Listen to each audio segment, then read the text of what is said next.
I'm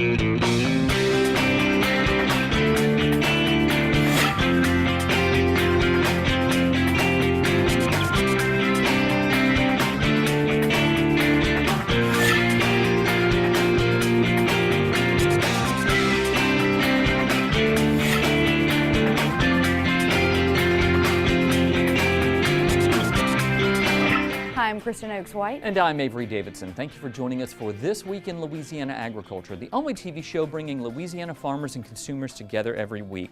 We begin with breaking news. It's hot in Louisiana in August. Oh my gosh, is that breaking news? No, we just broke it ourselves. That's right. In fact, there are only two places in the country named as having the most oppressive heat, and both have death valleys, the desert in California and the one at LSU in Baton Rouge. It's not just LSU, though. According to a study done by Iowa State, the entire state of Louisiana has the worst summer weather in the country. You don't have to say that twice. And I don't doubt it, because with hurricane season getting ready to hit its peak, we just have all kinds of delightful weather around here. And this week, TWILA's Neil Melancon shows us what we can expect weather-wise and how that's affecting fields near you. It's a common sight on summer afternoons in Louisiana, cloudy skies and a humid haze that fills the air. It makes for miserable conditions during sugarcane planting season, which is underway here in West Baton Rouge Parish. Bobby Morris says his crews are working hard to get it in the ground, as those humid skies can bring rains and planting delays as his crews dodge them. We had to make a move the other day. Whenever you got to move 10, 12 tractors at a time, that takes a little bit of planning, but it's more aggravating than anything. Another aggravating issue is, while the rains may run like clockwork, they also haven't brought a lot in the way of moisture to some areas, as they've been spotty.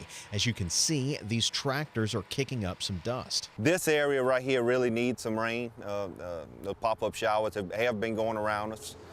So far, we're about 70% done with our planting. After we get the whole crop planted, I'm gonna need some rain, because there's no moisture in the ground right now.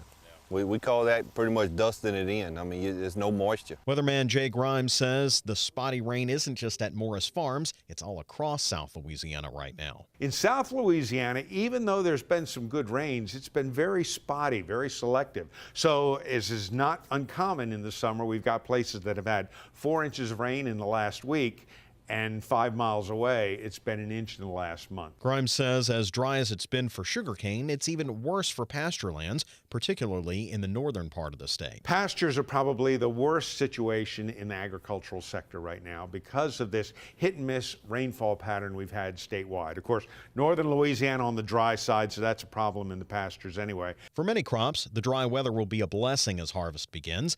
The grain crop is more or less made, and they need clear skies to bring it in. Unfortunately, this time of year is peak hurricane season. We've got 4 named storms already as we work into the middle of August. Now, that's actually a little above the norm, but the forecast from the experts for the rest of the season is for activity to be a bit below normal from late August into November. While that may be good news overall, Grimes says it's important to remember that all it takes is one good storm to barrel through to ruin everything, and there's been some of those during quiet years. There's 3 storm names: Audrey, Andrew, and Betsy. All 3 of those monster storms for Louisiana came in seasons where storm counts were way down. In the meantime, Morris is busy doing what he can to prepare for the worst, even as his crews dodge the almost daily rains. That's why it's important to do what you can right now to get the cane in the ground because of hurricanes, which all these little storms right now, some of them have hurricane strength winds coming through and lay the cane flat right now. That's the biggest thing. It can be planted flat, you know, when a hurricane comes through. We've done it before. It just slows everything down dramatically.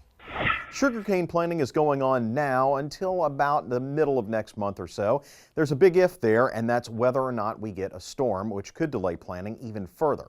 In the past, we've often run planting into harvest time, and Kristen, Avery, I mean, it's just one of those things where it's, you know, darned if you do, darned if you don't, because they need rain on that sugarcane. It's a little short right now, and so they're hoping between now and the time they, you know, start defoliating it, they get a little rain to make it grow and get that much more sugar. But If that storm comes in and that wind knocks it down, then they've got lodging where it's just laying flat. And according to Bobby Morris, when it does that, it drops their planting down. So they're on good days, they've been getting about 50, upwards of 50, even into the mid 50s there acres in terms of planting. When it's lodged, it drops down to about 30 and even less than that. But it's really been different, the disparity in rainfall across the state. I mean, in the South, yeah, we've been getting regular rains almost daily, if not, every 2 days. But you go up to the extreme northwestern corner, talking to rancher Marty Woldridge, he said they were in a D3 drought recently. Right, you could really see it in that graphic Jay got for us. He said, though, that just a little bit of rain could bring that whole area back in short order, but it's really affecting those pastures that Marty has his cattle on, and of course a lot of people in that area. But you're right, it's a tale of two cities between North and South Louisiana, and it's always something, as Kristen said, with the weather. Right, well, it seems like when it rains that you get extreme hot sun, heat the next day, and it just bakes out any moisture that you got from the rain. Yeah, and as you could see, when they were planting, when Bobby was planting, there was dust coming up. So, I mean, he's in right there across the river, and he's gotten some rain, but it dries up so fast, and so they're doing that dry planting there, and it's and even there, he's been missing some of those rains on some of his fields. So it is popcorn showers, and we have been getting them steady, but it is also hit or miss. Yeah, well, thank you very much, Neil Melancon.